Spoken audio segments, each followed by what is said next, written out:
Talk ட்ரைனிங்கை பொறுத்த வரையில் முக்கியமானது என்னென்னா, ஒரு வேலையை மட்டும் ஒரு நாய்கிட்ட செஞ்சு வாங்குறது இல்லை, அந்த வேலையை கனக்கச்சிதமாக உருப்படியாக செஞ்சு வாங்குறது. இப்போ நெரியன் வந்து ஏன் இவ்வளோ ஆர்வமாக இருக்கான்னா, என் கையில் டாக் ஃபுட் இருக்குது, இவனுக்கு எந்த அதாவது ப்ராப்பரான இந்த டாக் ட்ரைனிங் சிஸ்டம்ஸ் யூஸ் பண்ணி எதுவுமே அவனுக்கு ட்ரைனிங் கொடுக்கல. ஆனால் இது எதுவுமே தெரியாமல் இம்மெச்சூராக நம்ம கொடுத்துருக்க ட்ரைனிங் நிறையா இருக்குது. அதாவது ரீகால் இருக்குது, சிட்டு ஸ்டாண்டு டவுன் எல்லாமே இருக்குது. ஆனால் இதை ஒழுங்காக பண்ணணும் அப்படிங்கிறதையும் நம்ம பார்க்கணும். இப்போ ஏன் இவன் இவ்வளோ மெலிஞ்சிருக்கான்னு பார்த்தீங்கன்னா, எல்லா டாக்ஸும் ஹீட் வந்ததுனால தலைவர் 1.5 மாதமாக சரியாக சாப்பிடல, அதுக்கு தான் இப்போ வெயிட் குறைஞ்சிருக்காரு, திருப்பி ஏறுவார்.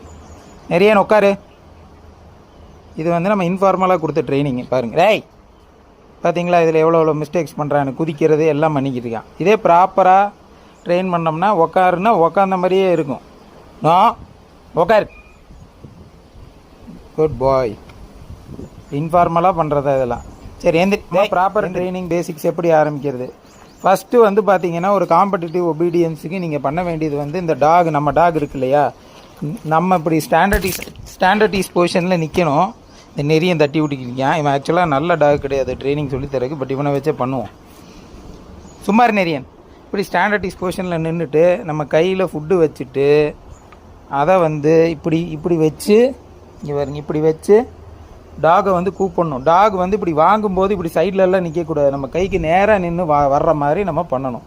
இதுதான் ஃபஸ்ட்டு விஷயம். இப்போ எப்படி ஸ்ட்ரைட்டாக கொண்டு வரதுன்னு பார்ப்போம் வாங்க. டேய் வா, பின்னாடி போ, வா. இப்போ ஸ்ட்ரைட்டாக வந்துட்டான். வந்து நம்ம பக்கத்தில் வந்தோன்னே கொடுக்குறோம். இப்போ இவனை அந்த பக்கம் போக சொல்லணும். இவன் போக மாட்டான், ஒரு ஃபுட்டை தூக்கி போட்டால் போவான். போடான்ட்டு போட்டேன்னு அந்த பக்கம் தான் போயிட்டான். இப்போ என்ன பண்ணணும், நெறியன்னு கூப்பிடணும். நெறியன் பா. இப்போ வரும்போது வாடா இங்கே நெறியன் பா. குதிக்கிறதெல்லாம் ஆகாது. பா நேரம் இல்லை, வா வாங்க, குட் பாய்.